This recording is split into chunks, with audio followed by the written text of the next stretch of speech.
Ladies and gentlemen, our next guest is general partner with GCC Gumi Cryptos Capital, a Silicon Valley investment fund with over 500 million in assets, including early stage investments in unicorns like OpenSea, Yield Guild Games, Celsius Network, Vega Protocol.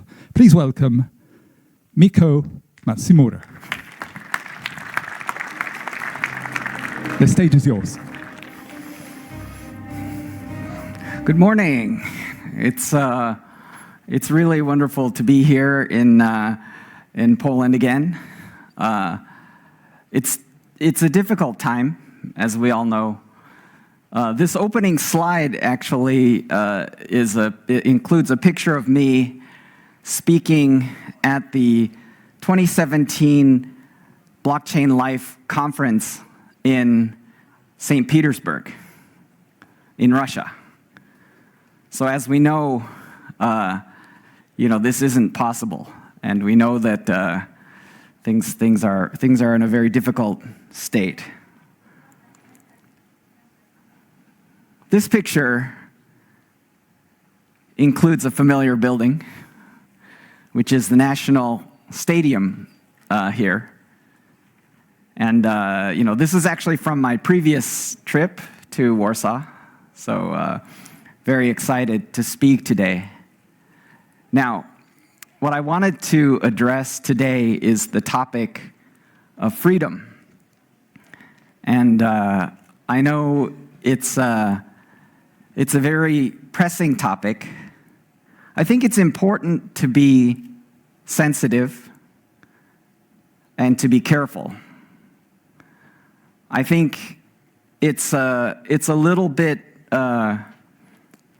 bit ridiculous for someone like myself from Silicon Valley to say something ignorant like blockchain fixes huge problems, because what we know is the world is facing war and huge problems. But what I did want to do is, we've all chosen the blockchain industry. So, we must all find our purpose, and we must work to do our best and hopefully help to create a better world. So, I would like to talk about this, in context. So I took a little note to myself. There is a wonderful slogan that's an informal national slogan in Polish that translates to, for our freedom and yours, right? This makes me think that this place has a unique perspective on freedom, and we'll be able to really understand what's needed in this world today. So one thing that I wanted to open with is that I'm aware that over 1 million Ukrainian refugees have come to Poland, and that the Polish people and families have been taking them in. And so for that, I'm very grateful to the people here and to the kind reception for those people who are suffering with war. So for them, I say, Slava Ukraini.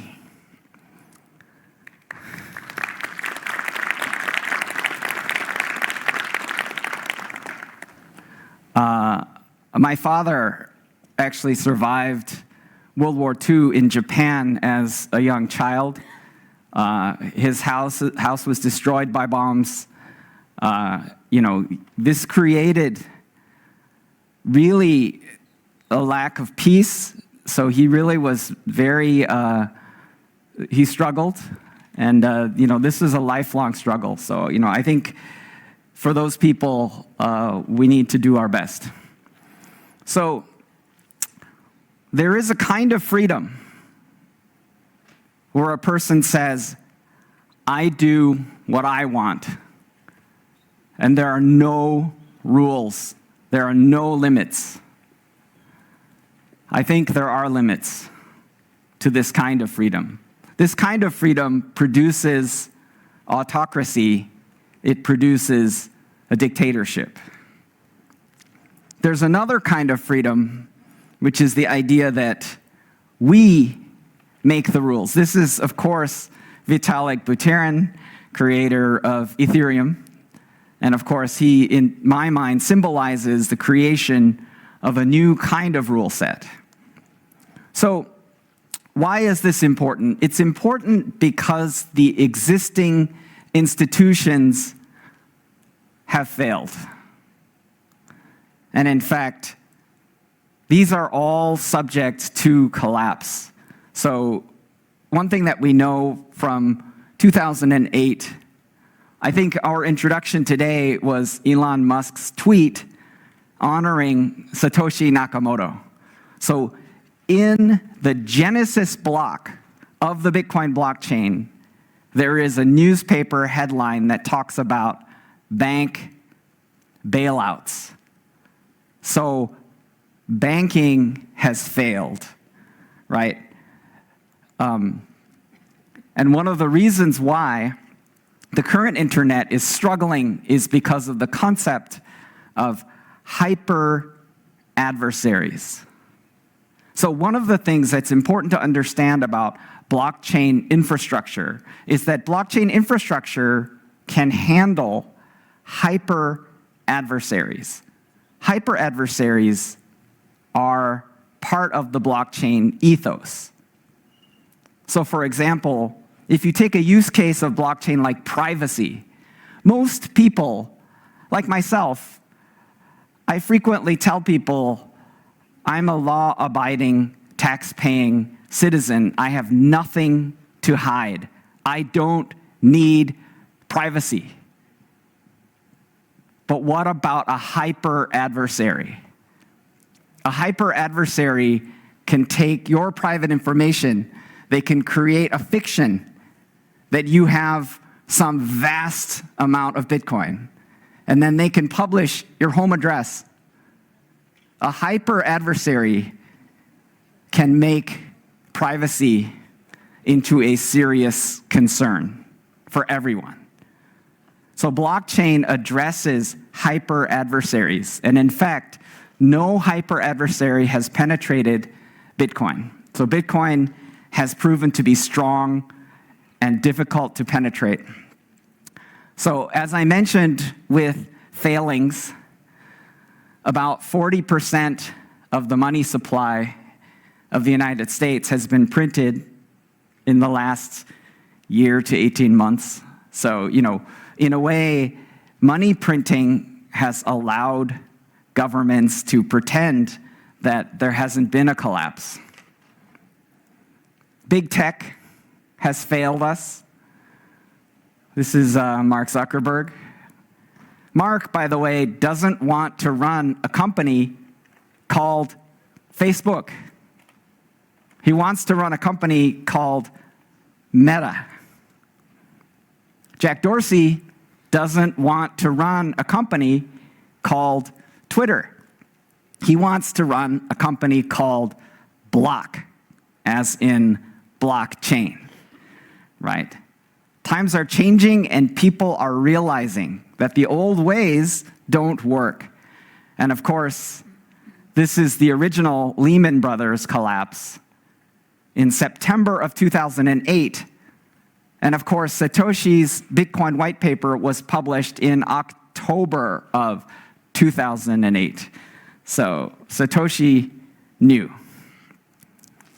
And Bitcoin has yet to be penetrated. Bitcoin is a set of rules. And there's only two end-user rules of Bitcoin. One is that the owner of the private key is the owner of the Bitcoin. The second rule is whoever you sent the Bitcoin to is now the owner of that Bitcoin. And you probably won't be able to get a refund. So, to me, Bitcoin, even though trillions of dollars have flowed across Bitcoin, there are 0 occasions where the rules have been broken. People have lost playing the game of Bitcoin, but they probably should have played better. So, I mentioned that we're in a state of the institutions having failed us. So now the world is open. In a way, the world is like a drug addict that has hit rock bottom. Now the world is ready for experiments. This image is actually inside of a tokamak fusion reactor. So the world is experimenting with new sources of carbon-free energy, as our next speaker may point out. Web3. So people use Web3 as a buzzword, right? I don't like it because I don't think there even was a Web2, so how could there be a Web3? But the idea that we must rebuild the internet because the internet does not have sufficient security, and in fact, the internet has broken incentives. If you want to call that Web3, then I am all for Web3. We will rebuild the internet with privacy, with security, and with cryptography. And if you want to call it Web3, and of course digital assets, then that's what we should do. The metaverse is also an experiment. In fact, it is not an experiment, it is thousands of experiments. And what is the metaverse except for thousands of experimental realities? What if there was a reality with no gravity? What if there was a reality with no friction, with no limitations? There are many different realities that we can experiment with, and we're ready for those experiments. What is a DAO? Decentralized Autonomous Organization. A DAO is experimental governance. These are experiments in governance, both corporate governance as well as the idea of governing a new class of organization, almost like a metaverse nation state. My firm, Gumi Cryptos Capital, invested in the seed stage of YGG, or Yield Guild Games, and we see this as almost like the formation of a digital nation state. And if you think about the 4 properties of a nation state, the first one is to print and issue money. They are doing so. The second one is to establish governance.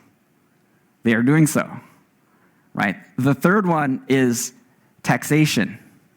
Now, in a digital nation state, taxation is voluntary, and it's voluntary in exchange for services. So if a DAO produces a global public utility, it is then capable of taxation. And the only nation-state function that these organizations do not provide is they do not provide a monopoly on the use of violence or the use of force over a geographic region. Tokens. Tokens represent monetary experimentation and experimentation with incentives. So we are ready for these experiments. This is my friend Mike Winkleman, or otherwise known as Beeple. He's the creator of the world's most expensive NFT, and also the creator of amazing work called Human One, which recently sold for, I think, almost $30 million US dollars. The first one was $69 million US dollars. We're here at Bitcoin Miami. NFTs are basically experimental, unique digital assets, right? So the world is willing to experiment with these as well. And then finally, making it much more personal. An avatar is an experimental personality. And much like traveling, a person can travel and really experiment with their own personality. Well, with an avatar, they can experiment with a variety of personalities, right? So the thing that I think is interesting about the idea of experimental personality, of course, is that people can experiment with, is this avatar, is it a bot? Is it an AI? Is it a human? Is it a corporation? Is it a DAO? We don't really know, but we know that an avatar is an experimental personality, again, because we are ready to experiment, because the institutions that we have counted on have failed, and we have to create new systems. So, coming back to the idea of freedom. So, this gentleman on this slide goes by the name Metakovan. So Metakovan is actually the buyer of the world's most expensive NFT. And you can see on his screen, this is actually the Beeple NFT, and it's called First 5,000 Days. And Metakovan had a wonderful saying. Metakovan said that crypto is the new America. So Metakovan isn't from America. He's actually, I think he's from Pakistan, if you look at the flags on his desk. But in a way, if you think about the idea of America, the idea was that people could go there, right? If wherever it was that they were became unacceptable. My father did that. My father was in Japan, and Japan became very unacceptable after World War II. It was very bombed out, and he came to America. So really, America in this context is a place where you go when you don't have a lot of options, and you want to be free. Now, I think it's important to note that as an American, I don't actually think America anymore is the new America. But I think this idea that there's a digital realm where people can go, I think is a pretty exciting idea. So what I talked about earlier is a clash of ideas of freedom. So today, we're stuck with these two ideas of freedom. One idea is this idea that there are no rules, that individuals do whatever they want, right? This is not an okay definition of freedom. I think one of the things that's a little nuts, in my personal opinion, is that in the United States, this country was born out of the fire of revolution. And in a way, in the founding documents, there's enshrined rights related to guns, right? So, in the United States, everybody can buy guns. They can have guns, they can use guns, right? This is in a way related to the idea of having unlimited individual freedom, right?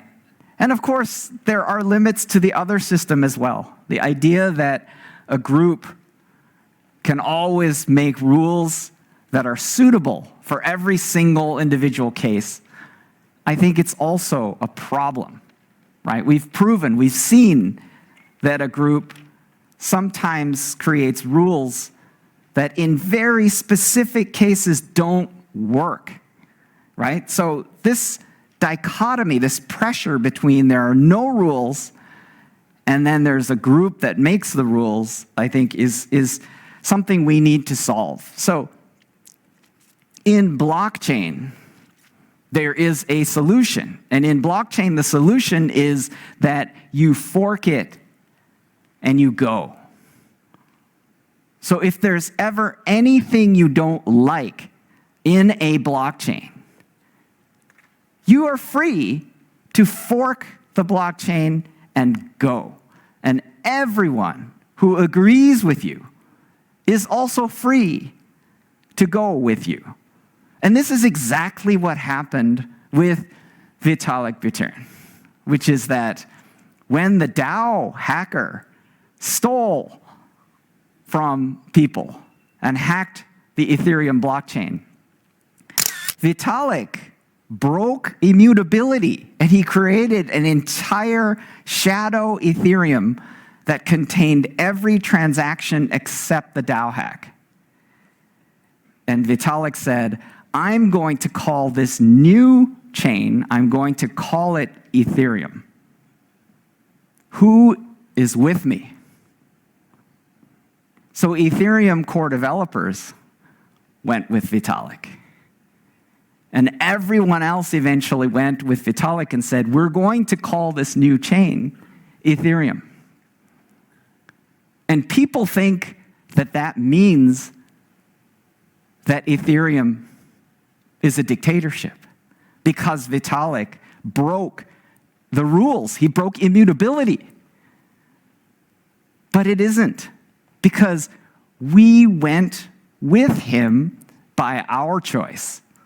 And those who wish to stay behind remained invested in Ethereum Classic and were able to embrace the principle of immutability over the desire to be with core dev, with Vitalik, and with the kind of future expansion into what is now being called proof of stake Ethereum or ETH2. So what I wanted to say is, while the world is set with problems that are incredibly hard to fix, and in a way we can all sort of just take a moment to appreciate the troubles people are in.